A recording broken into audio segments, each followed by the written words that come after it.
સીતારામ જય માતાજી। તો અત્યારે ફરીથી નવા વિલોગમાં આવી ગયા ખેતરે। તો જો અત્યારે હાલ અમે જે જગ્યાએ છીએ એથી શિવધામ વાળીનાથ અમારા ખેતરથી થોડું જ નજીક છે। જો સામે દેખાય શિવધામ વાળીનાથ, જો કે અમારા ખેતરની બાજુમાં છે। તો આજે જે અમારા ઘઉં હું તમને બતાવું, જે ઘઉં 273 અમે ઘઉં આવ્યા અને જબરજસ્ત ઘઉં તે જો એ આ અમારા 273 ઘઉં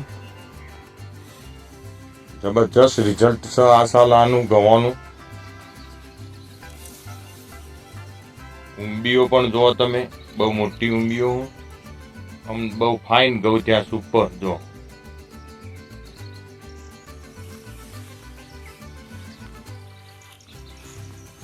તો જેટલી જાતના વેરાયટીઓના ઘઉં આવું, પણ આ સાલ અમે 273 ઘઉં આવ્યા। જે આની ઊંબી તમે જુઓ કેટલી લોબી અને બહુ ભરાવદાર ઊંબી હોય આવતા ઘઉં।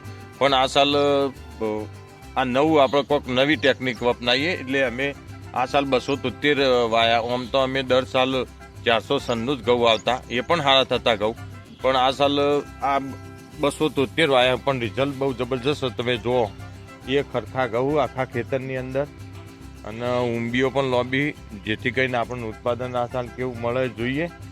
તો જો આવી ગયા વહેલી સવારે ઘઉં જોવા માટે, કારણ કે અમુક પાવાના નહીં, પિયત કરવાનું નહીં, પાણી બંધ કરી દીધું, કારણ કે અમુક પીળાશ પડવા માંડીએ। જો અહીંયા પીળાશ પડી જઈએ કમ્પ્લીટ, એટલે અમારે વધુમાં વધુ 20-25 દિવસ ઊભા રહી, 25 દિવસ જેવા ઊંઘ પડી જ ગયો। જો કે તો ઘઉં અમારા 273 કેવા, કમેન્ટમાં ચોક્કસથી તમે લખજો।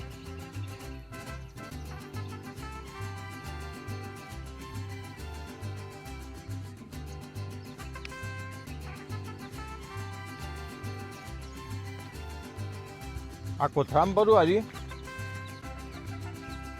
એક તો ભરેલો,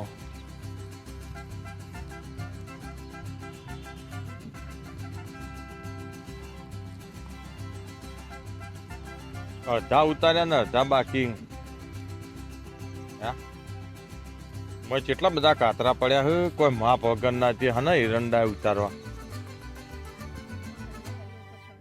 અરે એ એવું હો, બધા કનાવડા કાતરા પડ્યા, આમ એરંડા આમ કર્યા, આમ માળ તોડીએ ને એની ગઈ તો આખું શરીર ભરાઈ જાય, એટલા કાતરા હે।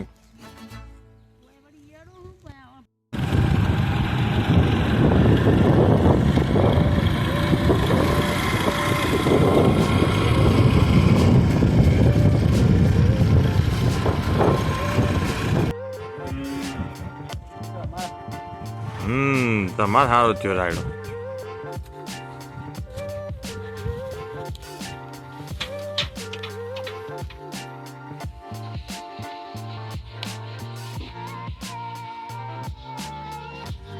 કોણ પી ગયો?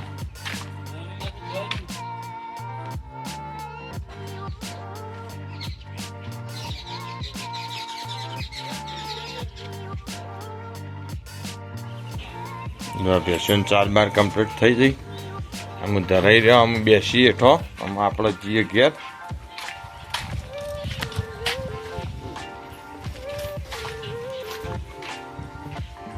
જો ઉનાળો આવી ગયો, લેબડાને પંતો બનતો પડવા માંડ્યો, વસંત ઋતુ આવી જઈ, પાનખર ઋતુ આવી, પાનખર ઋતુ। વિનભાઈ પાનખર ઋતુ આવી, પાનખર ઋતુ ચાલુ થઈ ને, હા પડીને પોગડી ગયો।